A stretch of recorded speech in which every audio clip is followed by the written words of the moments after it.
আর director সাহেব না তোকে আবার অপমান করবে। কেন রে ভাই, আমি এবার কি করবো? এই যে মেয়েদের মতো সায়া পরে আসিস, আমাদের মতো প্যান্ট পরতে পারিসনি। সত্যি কথা বলতে কি জানিস ভাই, আমার একটা আছে কিন্তু অপরে থাকতে পারিনি, তাই লুঙ্গি পরে আসি। এই একে আজে বাজে কথা বলিসনি, ম্যাডামকে বলে দিলে না আমাদেরকে অপমান করবে। ঠিক আছে চ। Camera action. আজ নদীতে ঘুরতে এসে তোমার কেমন লাগছে বলো? আজ আমার খুব ভালো লাগছে, এত সুন্দর পরিবেশ, মনে হচ্ছে এখানে সারা জীবন থেকে যাই। I am so happy. Salma, Salma, কে আছো? একে বাঁচাও, একে তোলো, একে তোলো। এই হিরো, এই হিরো, হিরোইনকে বাঁচা, হিরোইনকে বাঁচা। না না, আমি রিস্ক নিয়ে জলে নামতে পারবো না, আমার মেকআপ নষ্ট হয়ে যাবে। পারলে আপনি নামেন না। তুমি আমার পায়ে হাত দিচ্ছ কেন? পায়ে গরম তেল মালিশ করে দিছি যেন তোমার ঠান্ডা কম লাগে। ওকে ওর কাজ করতে দাও মধু, না হলে তুমি তাড়াতাড়ি সুস্থ হবে না। আপনি? এটা আমার মা। আমাদের সব লোকজন কোথায়?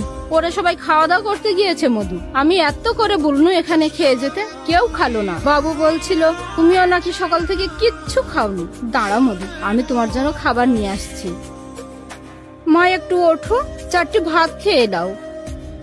না না মা, তোমাকে হাত বের করতে হবে না, আমি তোমার মায়ের মতো, আমি তোমাকে খাইয়ে দিছি। কাঁদছো কেন মা, তোমার কষ্ট হচ্ছে? আন্টি, অসুস্থতার জন্য আমি কাঁদছি না, আমি ভাবছি গ্রামের মানুষ কতটা সাদা সিধে, শহরের মানুষের টাকা আছে কিন্তু কোনো ভালোবাসা নেই।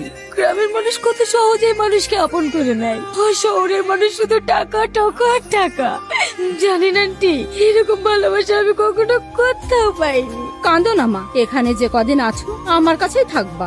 আর বেশি দিন থাকবো না আন্টি, 2-3 দিনের মধ্যে আমাদের শুটিং শেষ করে কলকাতা চলে যাবো। তুমি 2 দিন বাদে চলে যাবা?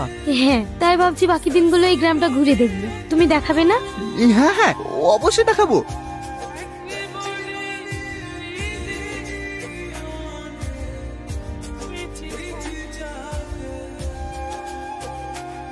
ওয়াও, কত সুন্দর পরিবেশ, চারিদিকে শুধু সবুজ আর সবুজ। তুমি খুশি হয়েছো? তোমাকে কালকে এর থেকে ভালো জায়গায় নিয়ে যাবো।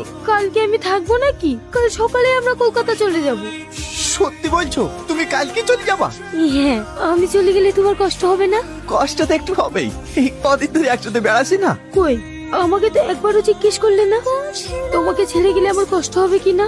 এতে জিজ্ঞেস করার কি আছে? আমাদের মতো কায়াদেরকে কে বা মনে রাখে? কাল তুমি শহরে গিয়ে তো সব ভুলে যাবা। কে বলেছে ভুলে যাব? তোমাদের ভালোবাসা, তোমাদের যত্ন আমি কখনো বলতে পারবো না। একটা সত্যি কথা বলবো টনি, আমি তোমাকে। হ্যাঁ স্যার বলেন। হ্যাঁ আসছি। চলো, ডিরেক্টর ডাকছেন, গ্রামের শেষ সিন রেডি হয়ে গেছে, ওটা শেষ করে আজ সন্ধ্যায় আমরা কলকাতায় ফিরবো।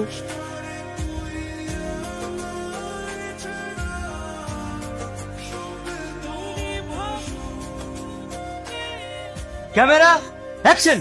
আমার ভুল হয়ে গেছে, তুমি আমাকে ক্ষমা করে দাও। আজ কেন তুই ক্ষমা চাইছিস? তুই আমার মাকে বের করে দিয়েছিস, তুই আমার ভাইদের সঙ্গে সম্পর্ক নষ্ট করেছিস, তোর এই বাড়িতে কোনো জায়গা নেই, বেরিয়ে যা বাড়ি থেকে।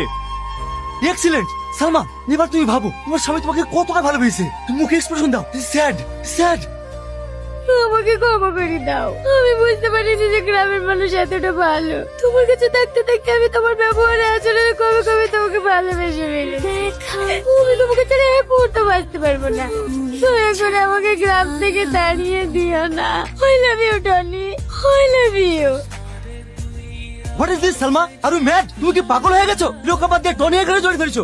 সিনেমাতেই এমন নায়ক হতে পারে, কিন্তু বাস্তবে টনি আমার আসল নায়ক। টনিকে আমি খুব ভালোবেসে ফেলেছি, ওর সাথে আমি এই গ্রামে সারা জীবন থাকতে চাই। তুমি টলিউডের এত বড় একটা নায়িকা হয়ে সামান্য গ্রামের একটা অশিক্ষিত ছেলের পেয়ে পড়েছো। আমি যত বড়ই নায়িকা হই না কেন স্যার, আমিও একটা মানুষ, আমার মধ্যেও মন আছে, নিজের একটা স্বাধীনতা আছে। সব দিক ভেবেই আমি এই সিদ্ধান্ত নিয়েছি, আমি টনির সঙ্গে অনেক সুখে থাকবো। তার মানে তুমি কি বলতে চাচ্ছো আমার সিনেমা এখানে সমাপ্ত?